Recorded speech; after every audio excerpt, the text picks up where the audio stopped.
back to another episode of Bits and Borders. We're coming to you live from the Stablecoin Conference in Mexico City, hosted by Bitso.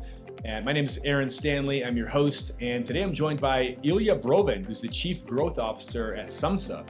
Ilya, thanks for being here. Thank you for having me. So yeah, Ilya, really excited for this conversation. Sumsub is a super interesting company. You guys have a really interesting vantage point in the market, especially now as things around like cybersecurity and hacking and identity and all these questions are really kind of converging. So I'm really excited to learn more about what you guys are doing, what's on your roadmap, what you guys are seeing. But maybe to get started, maybe kind of give us like the elevator pitch for what Sumsub is. Sure. Thank you. And once again, thanks for having me. It's actually my first time at this conference, so I'm very excited to be here. Sumsub has been around for 11 years. We started as a more traditional document verification IDV provider. But since then, we've actually evolved into kind of a unique proposition of an end-to-end compliance and identity verification platform. So we have products starting from pre-onboarding, screening, and filtering to compliant onboarding of individuals and businesses. And then we go into travel rule and transaction monitoring, KYT aggregation, and fraud prevention. And it's like a fully integrated journey for our clients.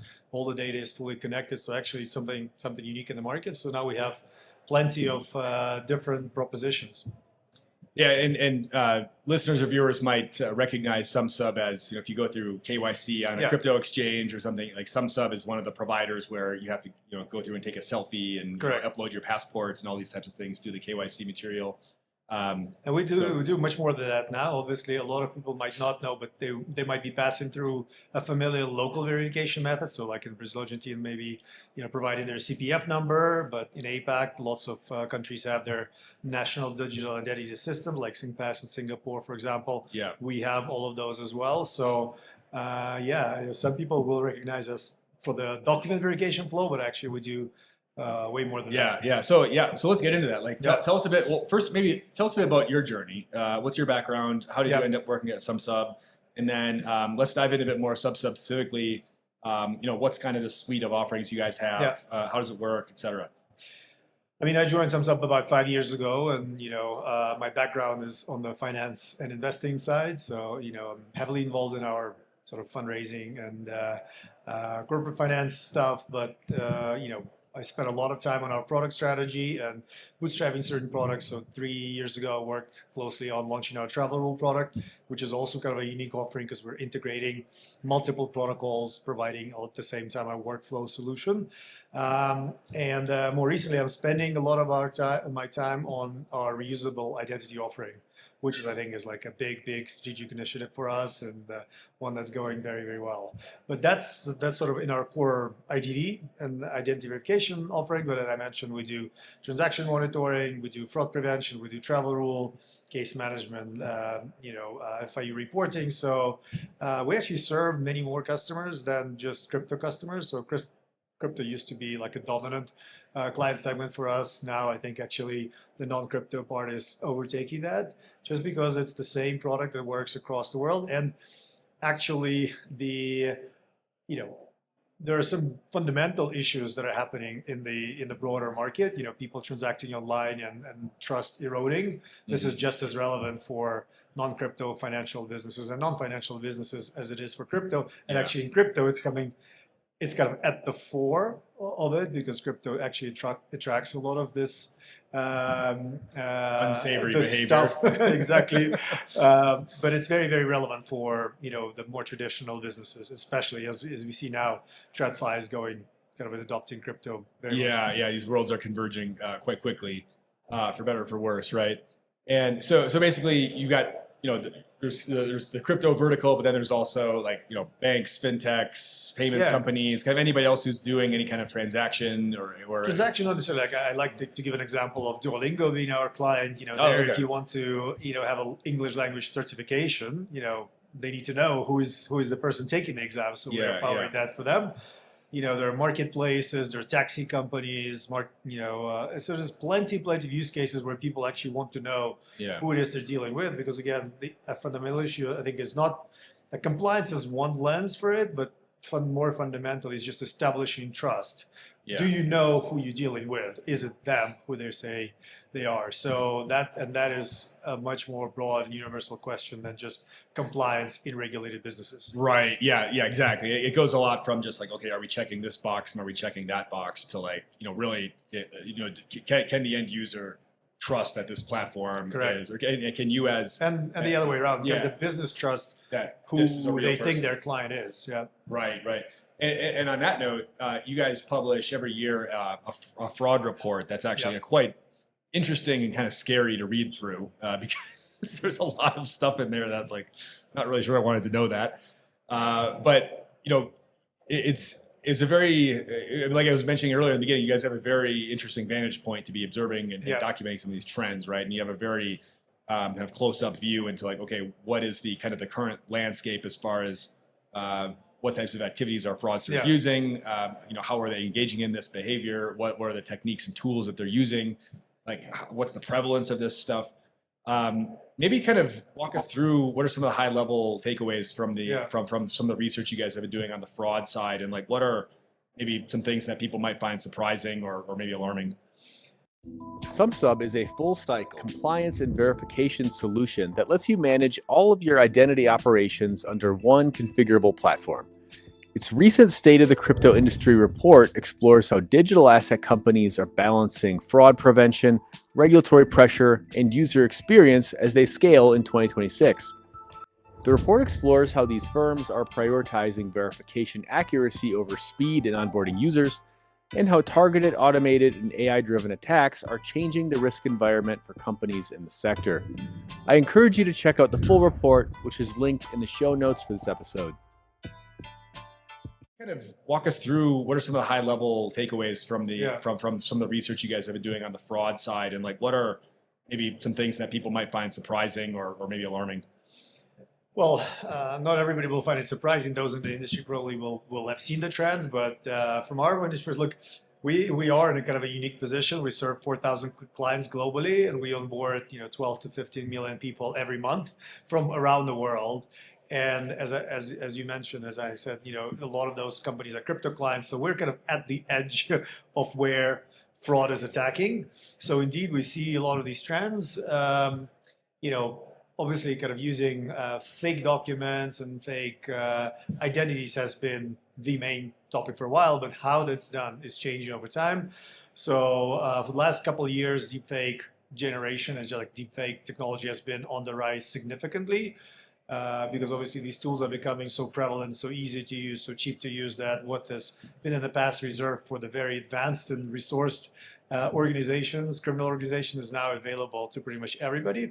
But what has been changing in the last year, I'd say, is actually using AI and agents to actually do the verification and try to bypass the verification. So in the past, it was like humans trying to create deepfake documents or a deepfake of them and passing it. Now it's an agent doing this. And obviously what this means, they can do it in a much faster, programmatic, at scale way. So yeah, it's becoming. So like I could people are training an agent to. Yeah, people are training. Like you're with a specific skill set of just creating. Skill set of like documents.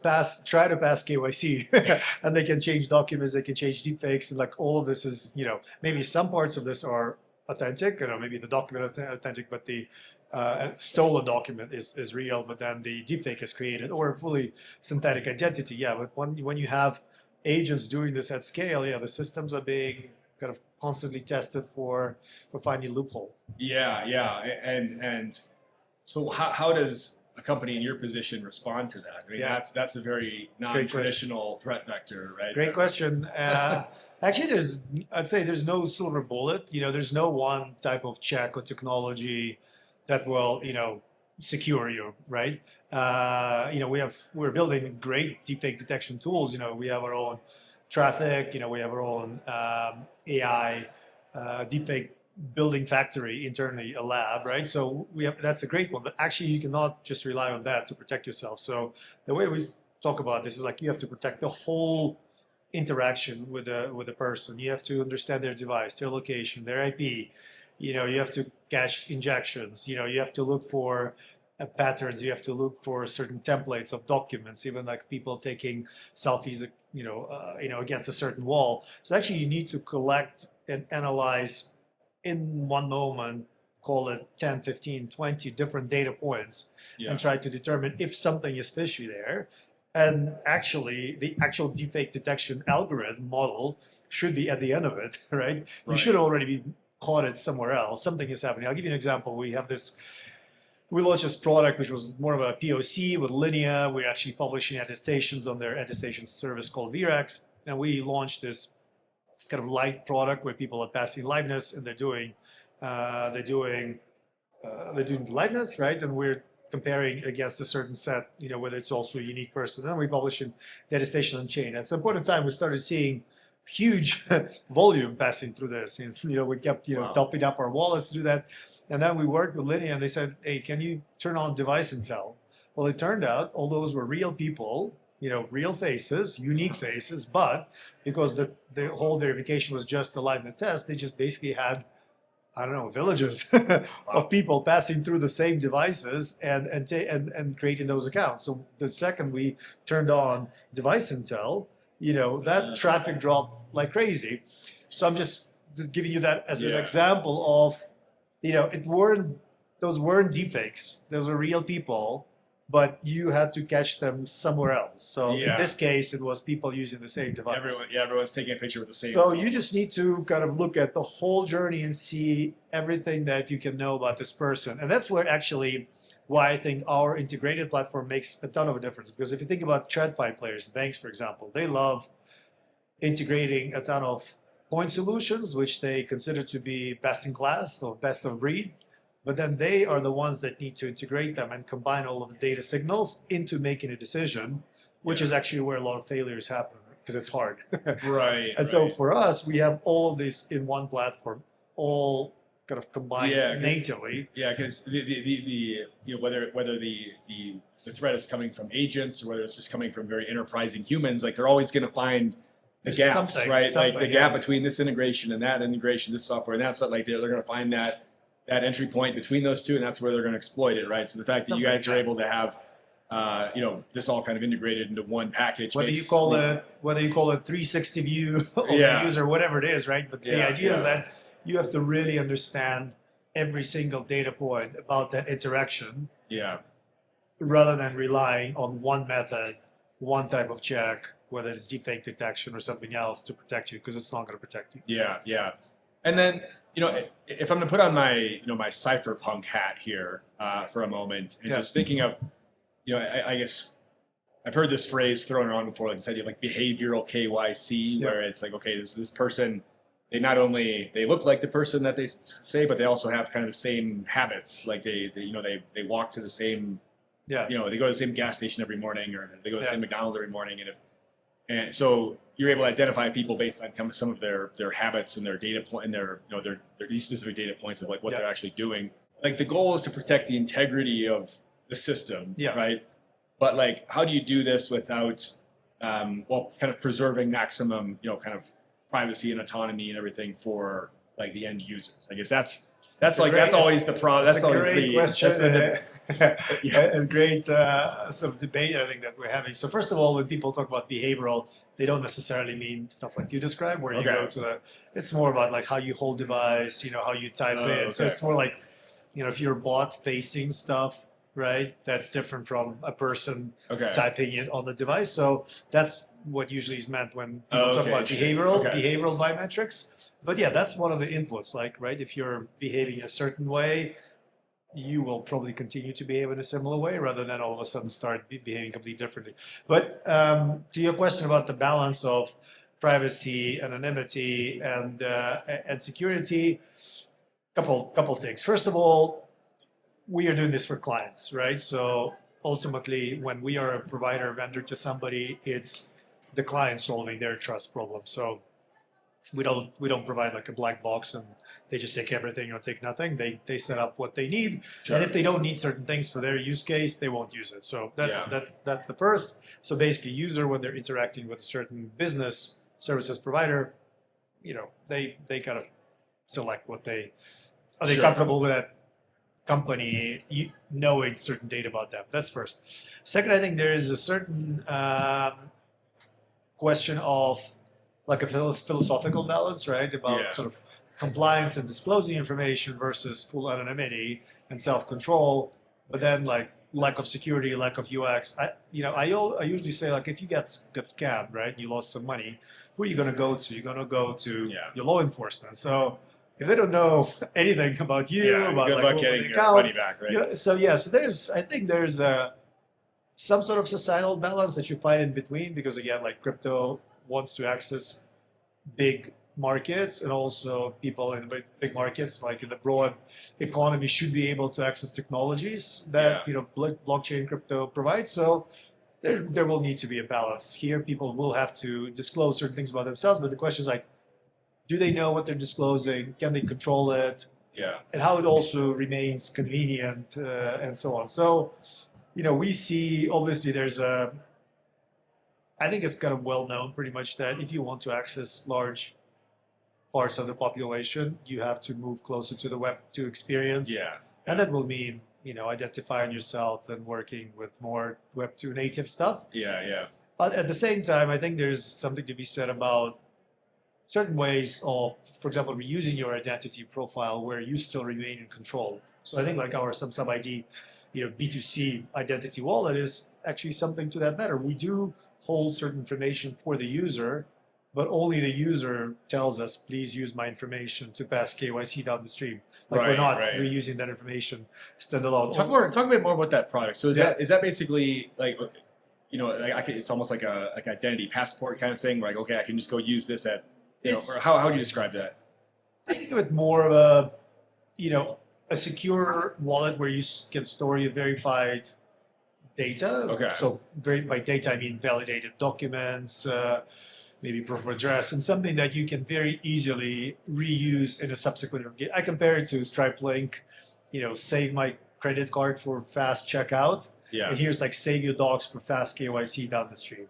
Yeah. And there's a certain reason why we designed it that way, because in that case, there's nobody needs to rely on anybody, like businesses. There's no need to standardize any compliance requirements. It's just always reusing the raw information, validated raw information in a new KYC process. So actually, that's a terrific product. Lots and lots of people are using this now. We're adding more people, and we're going to be launching certain very, very cool partnerships on the basis of that product, where people are going to get their own identity wallet with off-chain real documents, but on-chain it'll be a digital privacy-preserving, certification or attestation about the fact of them having been verified, or certain attributes about them having been verified. So we have a Chainlink partnership announcement that we did about a month ago at Consensus. So that's an example of where this will be used. Oh, amazing.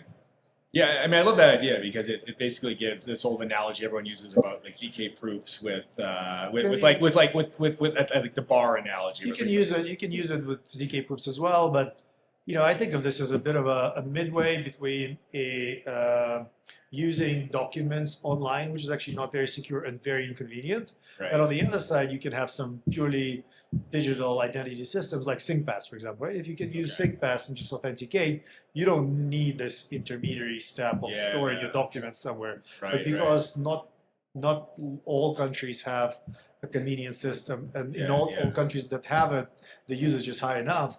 Effectively, we're creating this intermediate solution, which is kind of a packaged or a secure storage enclave of your real documents that you can reuse. That you can selectively use when you need to disclose what you need to disclose. Or you can reuse actual documents, or you can publish an attestation, tied to that. So there's a whole suite of products that are going to be built and are being built on top of that, which we're very, very excited about. That's super interesting. Thank you for that. And I want to pivot slightly into we talked about agents earlier, AI agents, but more from like the them doing bad things basically. But as we're moving into this world of AI agents, and everyone's can have their own agent and programming agents, etc. This creates a lot of. I mean, something I'm thinking about a lot is like we're going to have this whole economy of like products that are where the customers are the agents, right? Like the customer, we're not building for people anymore, we're building for agents, right? So when you think about think like the question like identity for agents, like verifying agents, like how do you guys think about that? What other types of products or solutions are going to be needed from kind of this identity compliance side of things as this agentic economy starts coming into fruition, and as humans start interacting with these entities more, okay, I'm gonna want to know if like am I interacting with a person or with an agent, and then the agent's gonna want to know, am I acting with a person or an agent, right? Yeah. So and is this the right agent representing the right person? Yeah. Do they have authority to do the thing that they're trying to do? yes, Yeah, look, I mean, well, first of all, I think everybody's in the early days of like figuring out how it's going to be working, right? There's obviously the fiat side of it. So there are companies from the traditional fiat rails that are solving that issue. There's also people on the crypto side solving that. We are not going to be the ones developing any protocols for that, but whatever protocols are developed, again, fiat or crypto, they will have to go back to what is the real world identity of a person that is the principal for this agent, right? Yeah. That's where we come in.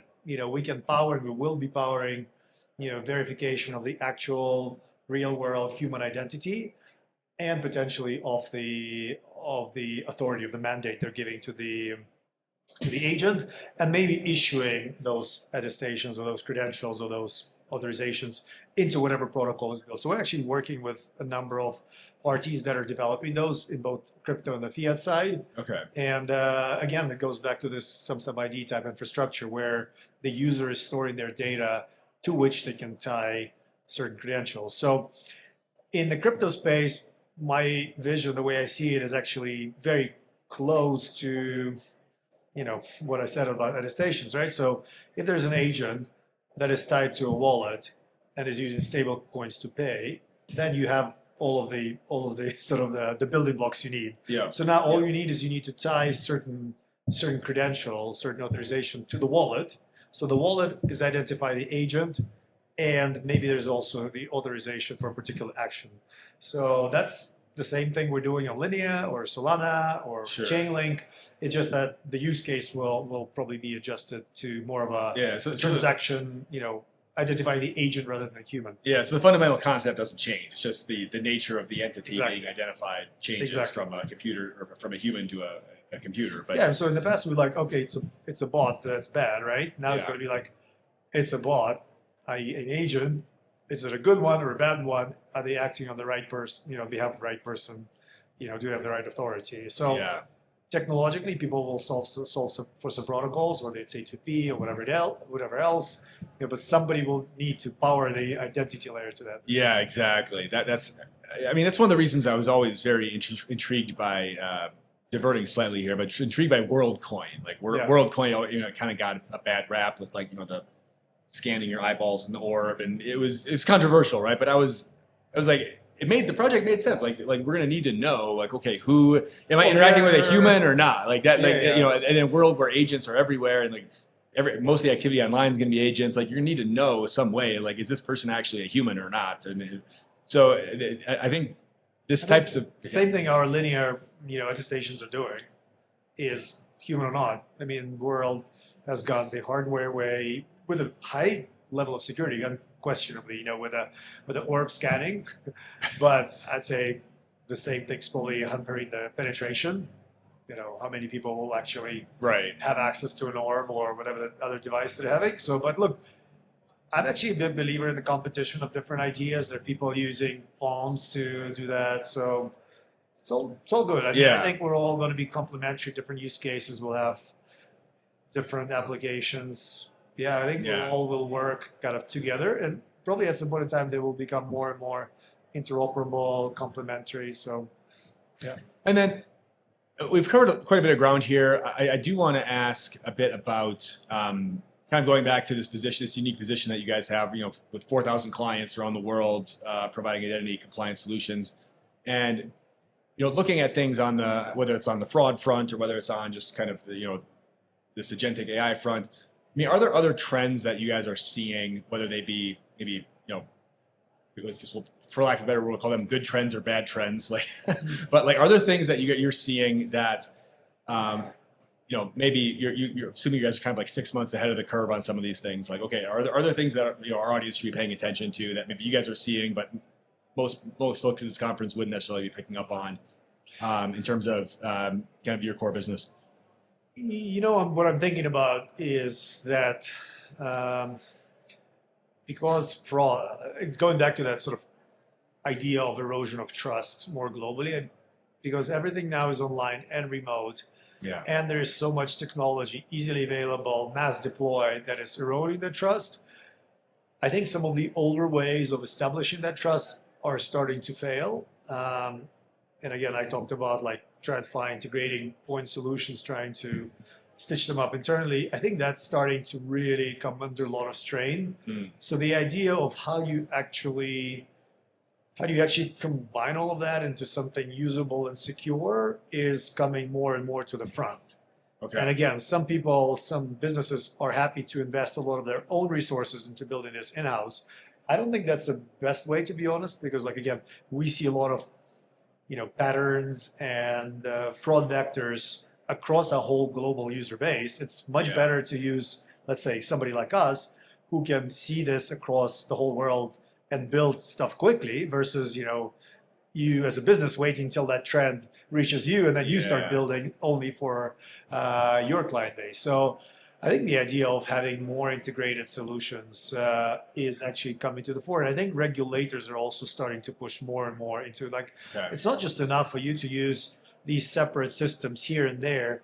You have this tool for check the box, this tool for checks the box, this tool checks the box. Are they actually talking? Do you see the whole picture of your user to make the right conclusion or not? I think that's where it's starting to fail. Regulators are pushing on that, so that's why I think our vision of kind of bringing the whole integrated platform is actually the right one. Well, why we're investing in. Well, and if you're someone trying to build this type of solution in house, like you're starting from scratch, and like the problems are getting exponentially more complicated. Yeah, the problems are global in nature. User behavior is dramatically changing with the creation with AI coming online and basically everybody having access to these highly intelligent tools for basically for free. So I think you guys are in a very interesting position in that you're basically it's like instead of trying to do this myself, I'm just going to hire you guys to figure out this stuff for me, essentially, right? That's kind of what you guys are focused. That's your bread and butter, is what you're doing 24/7. Yep, it is, and we're doing this 24/7, as I said, 7 days a week, 365 days a year, because fraud never sleeps, fraudsters never sleep, and we just always. But to be completely fair, it's always a tug of war. If anybody's claiming 100% protection from all fraud, it's just a lie, right? Because we know that it's very much always that fraudsters are the ones pushing the boundaries, pushing the edge, and the real question is like, can you spot it quickly? Can you react quickly? Can you build quickly to protect against those threats? And that's why I'm saying somebody like us who's doing this all the time is actually better positioned to protect than if you're doing this individually, or if as a provider you're doing just one thing, you might be missing like the context around that. And it's interesting. Just as an analogy, I was speaking with the CEO of a smart contract auditing company the other day, and he was telling me it was quite interesting how. We have a lot of contracts or a lot of clients. They come to us. They want us to audit their smart contracts. Is this hacker proof? Is this vulnerable? And he's saying, look, like the majority of the hacks nowadays are not at the smart contract level. It's mostly it's social engineering. Like someone in your organization got hacked, or like the keys were mismanaged, or someone got spoofed on a by a deepfake or phishing email or whatever. It's kind of everything else in the operational chain that is the issue. It's the smart contracts themselves are actually like pretty good. So you have this issue where it's like kind of what you were saying, like this 360-degree view of like where are all the risks, like where are the threats coming from, where might we be exposed, and just having an accurate assessment of like, okay, how are we doing on that, right? That seems to be the most important thing, is just being kind of realistic about this, because and maybe one other question. I mean, this might be slightly redundant, but I do want to ask about. Now that we're living in this age of AI, I'll borrow the term accelerationism because everyone's saying this word, but throwing this word around. But how much how is these threat vectors and these maybe bad actors, how much have these folks accelerated just based on the availability of AI tools, like in the last 3 years? I mean, is it huge? I mean, 3 years, I think it's almost like too long of a timeline, let's say right? 6 months. I would say things change, month by month, for sure in this space. yeah, look, it's tough. That's why I call it tug of war. Right. You know, as I said, like agents are trying to, find the weakest link Yeah. in the whole journey all the time. So yeah, look, I mean, in a way, I think, we all want for things to move faster, and we want like transactions to be 24/7 and instant and so on. I think there's something to kind of realizing that there's a cost to that, Right. and sometimes like having that extra minute or a few minutes to think about things and not like react on the spot. I know for like the times I got caught into some sort of a scam, thank God nothing big, right? But was that when I wasn't thinking straight, when I made the decision too quickly because I thought it looked too familiar, too easy, right? So I Yeah. think, so obviously I'm not suggesting we go back to the TradFi world where they tell me like your transaction will take 4 to 6 Yeah, days to process. right. That's not a good SLA, to be honest, right? But giving people, just a little bit of Yeah. breathing space, think about this. I think there's some middle ground that we can find Yeah. that is still convenient, still 24/7, still 7 days a week, but just maybe not But instant. we don't. where, Yeah. We where don't. people Yeah. can be taken advantage of, like urgency, pressure, social engineering, other Yeah. stuff. Yeah, so I think there's a balance there. Yeah, I would definitely agree. I think it's one thing where area where maybe the crypto industry has maybe lost the plot a little bit is like, okay, we don't need instant settlement for everything all the time. Like it's not Yeah. like for certain things, sure, but for Yeah, there's a lot of use cases where institutional settlement between like permitted parties on an institutional blockchain, yeah, by all means, Sure, yeah. have it 24/7 instant, right? Because like everybody who's there is a known party, and maybe there are some protocols of how you like rectify things. Yeah, if they go there's wrong. a way to But claw it back. But for regular people, I'd say there's yeah, certainly like, room we're for- humans. We make errors, right? Like, yeah, look, we I have to mean, I think know- it has to be human, right? Yeah. That's the thing is like we need to establish that you're dealing with a human, and a human is not perfect. Yeah. Humans are not perfect, Yeah. right? There are biases, there are cognitive biases, so like they need some time to. Yeah, think we need a sometimes. grace period of some sort, right? Exactly. So yeah, I think that's. I don't think there'll be like one perfect technology to solve for those issues. It Yeah. actually will be maybe being careful about how you use technology. Yeah. No, I agree with that for sure. And then maybe just to wrap up here, we are moving into this world where we've got regulation coming into place in the U.S. We've got Clarity Act, we've got Genius Act, we've got other jurisdictions that have also moved on regulation. And I'm not going to ask you about regulation specifically, but like we are kind of the trend shift is moving from crypto as kind of this Wild West world to a world that sits inside the regulatory perimeter, right? Yeah, definitely. For at least 95% of the industry will sit inside the regulatory perimeter. And I'd love maybe your thoughts on this transition, and specifically, what role does Sumsub ultimately end up like playing in this as we enter this new season? And then also, what are some of your other priorities for the rest of the year? What else is on the roadmap, or what should we would be looking out for? Look, I mean, we have been actually at the forefront of crypto becoming better regulated, right? Nicely done. For sure, and we've we've become more and more mature with the industry as